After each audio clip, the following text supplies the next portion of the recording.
Well, if you're anything like me, you've probably lived in quite a few different apartments or houses in your life. I've lived in so many different places, it's hard to keep track. Well, only two different cities, but many, many apartments and houses. In New York City, I think I've lived in about 12 different places in 15 years, so I don't know how that happened. But I remember where I was when I was writing Rhythm Changes. It was a dark, dank, smelly basement, very cold and pretty miserable, and very expensive, I might add. And I remember banging out the notes to this piece, which is based on I Got Rhythm. You probably know the George Gershwin tune.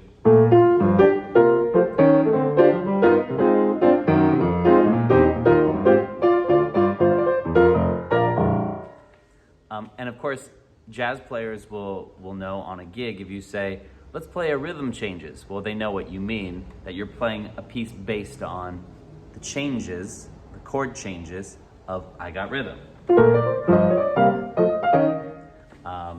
Charlie Parker famously wrote many pieces on top of the chord changes to I Got Rhythm. That's called a contrafax. So this piece, Rhythm Changes, is based on that idea, although you might not hear these. You're not going to hear those exact changes, but you will hear the relationship of the form to this piece. And do you need to know all that stuff to enjoy it? Not at all. I also really like the idea that I'm saying rhythm changes, like it's a sentence. Well, in fact, rhythm does change. And in this piece, quite a lot. You're going to hear a very steady pulse at the beginning. It's almost like our bass drum. Boom, boom, boom, boom. And then you're going to hear this very dissonant, punchy music based on this very strange angular scale called the expanding interval set, meaning minor second, minor third, major third, and that builds this wild, expansive harmony. And then, so all of this, you could think of as one big breath in, or an introductory section, sort of like this in jazz.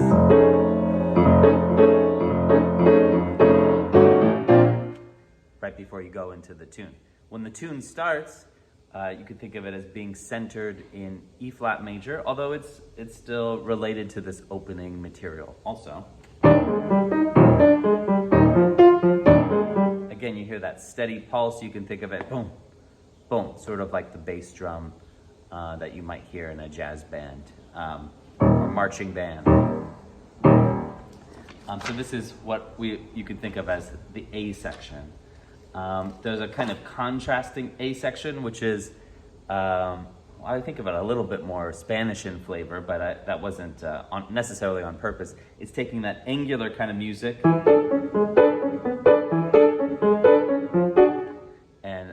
and changing the rhythm. Rhythm changes, after all.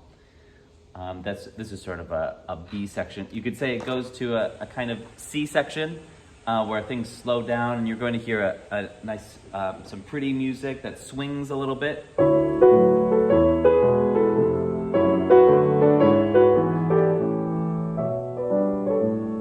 So it's not all tension. We do have this release. And we have a truly slow middle section, which you're going to hear is pretty ethereal at first. All the white notes on the piano.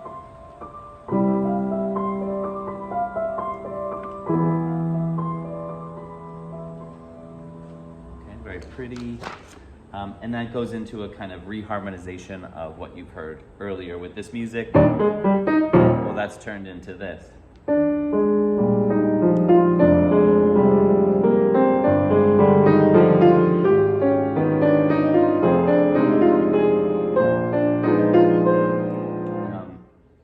It's on the more lush and romantic side.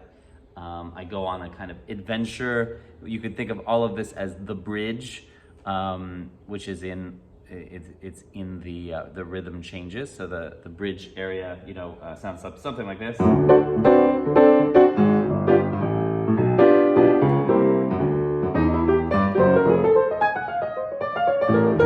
And then finally finally comes back to the A section. Well, that's what I'm doing in this piece as well. I'm working my way back to the A section, which is a kind of beginning material. But before I do that, you will hear a short melodic clip of the real I Got Rhythm. If you listen here.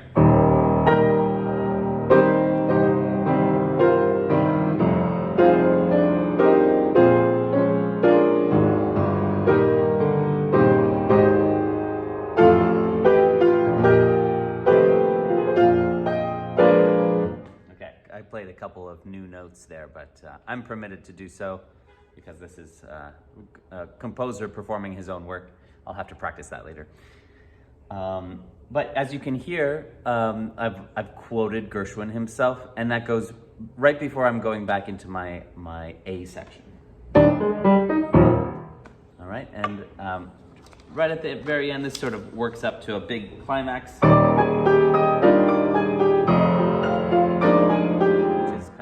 Combining the A section and the C section ideas and making it a grand theme at the end. And then you're going to hear this wild climax that's sort of, it's back to that gnarly material that you heard at the beginning, has now turned into this big bombastic, these ugly sounding chords with lots of dissonance, which I really quite enjoy. And this sort of, finally you hear this tongue-in-cheek, sounds like a resolution, and then you're back into that opening material. In a sense, I've taken that bass drum and I've moved it up here to, let's say, the cymbals at the end. So I've kind of inverted that idea. This was the opening material, and I'm now using it at the end.